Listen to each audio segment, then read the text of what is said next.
दोस्तों, भगवान श्री राम का मंदिर अयोध्या में बनकर तैयार हो चुका है, लेकिन अभी कुछ ऐसी चमत्कारिक घटना सामने आ रही है जिसे देखकर हर कोई हैरान है। जो गिद्ध पिछले कई सालों में हमें नजर भी नहीं आए, अचानक अयोध्या के अंदर बड़ी संख्या में गिद्धों का झुंड पहुंच गया है। कई लोग इन्हें साक्षात जटायु कह रहे हैं, जो भगवान श्री राम के मंदिर की प्राण प्रतिष्ठा में शामिल होने के लिए आए हैं। लोगों को हैरानी इसलिए हो रही है क्योंकि जो गिद्ध की प्रजाति विलुप्त होने की कगार पर है, साल 2000 के बाद इतनी संख्या में कहीं पर भी नजर नहीं आए और इतनी बड़ी संख्या में अयोध्या पहुंच जाना वाकई में भगवान श्री राम का चमत्कार है। और ये खबर जब मीडिया के अंदर पहुंची तो सब जगह भगवान श्री राम के चमत्कार की चर्चा होने लगी। इस चमत्कार को आज साइंटिस्ट भी मान रहे हैं।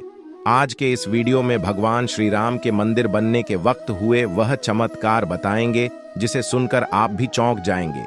आखिर क्यों नेपाल से दो जो विशाल शिलाएं लाई गई थीं, जिससे भगवान श्री राम की मूर्ति बनाई जानी थी, लेकिन उनसे मूर्ति न बनाकर दूसरे पत्थरों को लाया गया। वीडियो शुरू करें उससे पहले कमेंट में जय श्री राम जरूर लिख दें। चलिए शुरू करते हैं आज का वीडियो। दोस्तों, जिस मौके का पूरी दुनिया इंतजार कर रही थी, अब वह घड़ी आ गई है। अयोध्या में प्रभु श्री राम मंदिर बनकर तैयार हो चुका है। 22 जनवरी को राम लल्ला की प्राण प्रतिष्ठा की जाएगी, लेकिन उससे पहले ही चमत्कार के ऊपर चमत्कार देखने को मिल रहे हैं। सबसे पहला चमत्कार तब हो गया जब लोगों को अचानक जटायु के वंशज गिद्ध आसमान में उड़ते दिखाई दिए। यहां तक कि भगवान श्री राम के भक्त इन्हें राम मंदिर की प्राण प्रतिष्ठा में आए मेहमान मान रहे हैं, क्योंकि पिछले कुछ सालों में यह प्रजाति विलुप्त सी हो गई थी।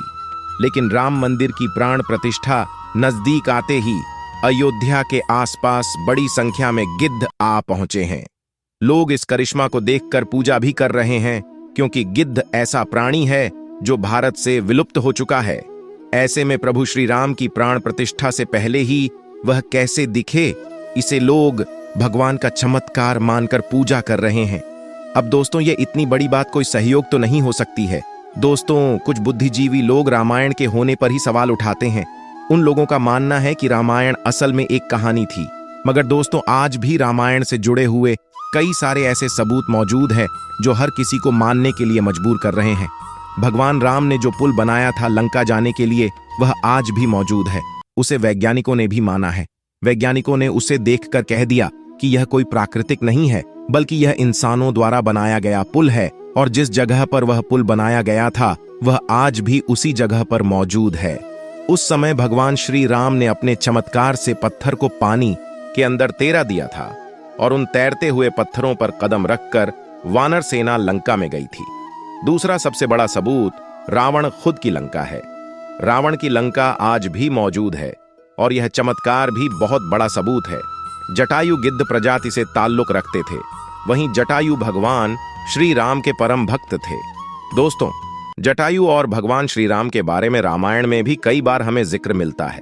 त्रेता युग में जब भगवान श्री राम को अपने पिता द्वारा वनवास का आदेश मिला था, तब पंचवटी में भगवान श्री राम की पक्षीराज जटायु से मुलाकात हुई थी।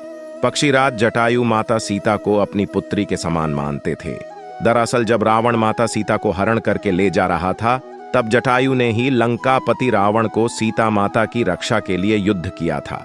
वही जटायु जिन्होंने अपने पंखों से रावण को बहुत चोट पहुंचाई थी।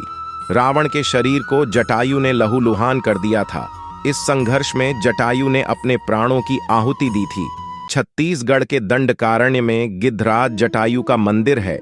यह वह स्थान है जब सीता का अपहरण कर रावण पुष्पक विमान से लंका जा रहा था, तो सबसे पहले जटायु ने ही रावण को रोका था।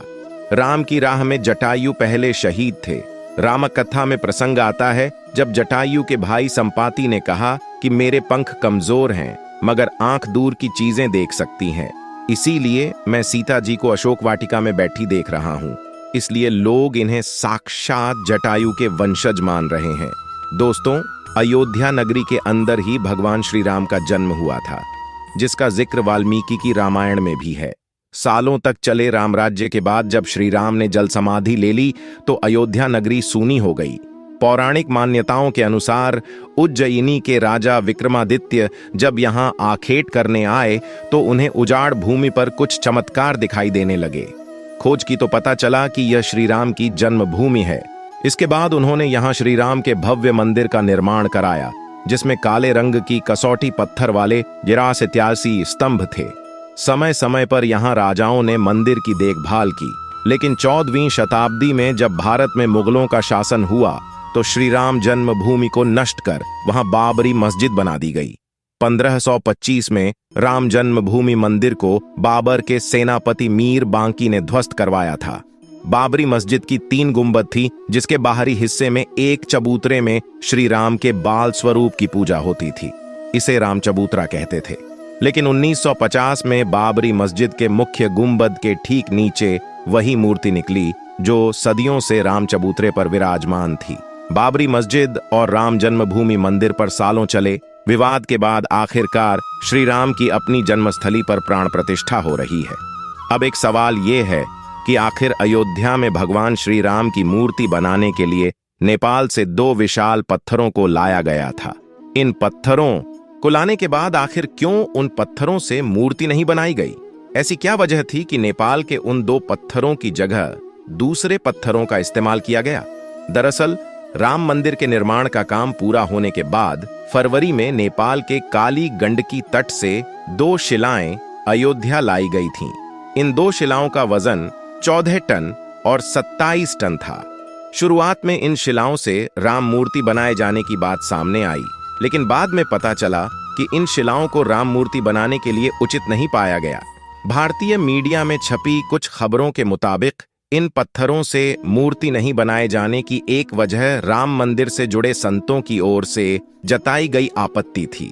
खबरों के मुताबिक कुछ संतों का मानना था कि इन पत्थरों को मूर्ति निर्माण में इस्तेमाल नहीं कर सकते, क्योंकि कालिंदी की चट्टानों को तोड़ा नहीं जाना चाहिए, क्योंकि वे शालिग्राम के बराबर हैं। हालांकि अयोध्या पहुंचे नेपाली प्रतिनिधियों के मुताबिक इन शिलाओं की तकनीकी जांच के बाद मूर्तिकारों ने कहा कि ऐसी शिला से मूर्ति तराशना संभव नहीं है।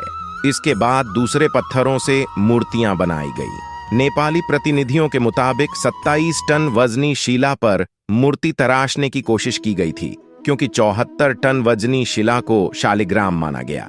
लेकिन 27 टन वाली शिला भी उपयुक्त न पाए जाने के बाद दोनों शिलाओं को राम मंदिर निर्माण स्थल के पास रखा गया है।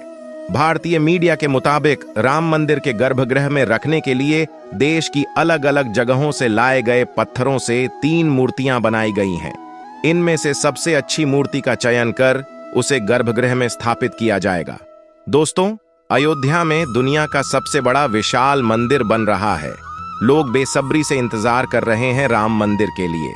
कुल 67 एकड़ जमीन है, जिसे 2 एकड़ में मंदिर बन रहा है।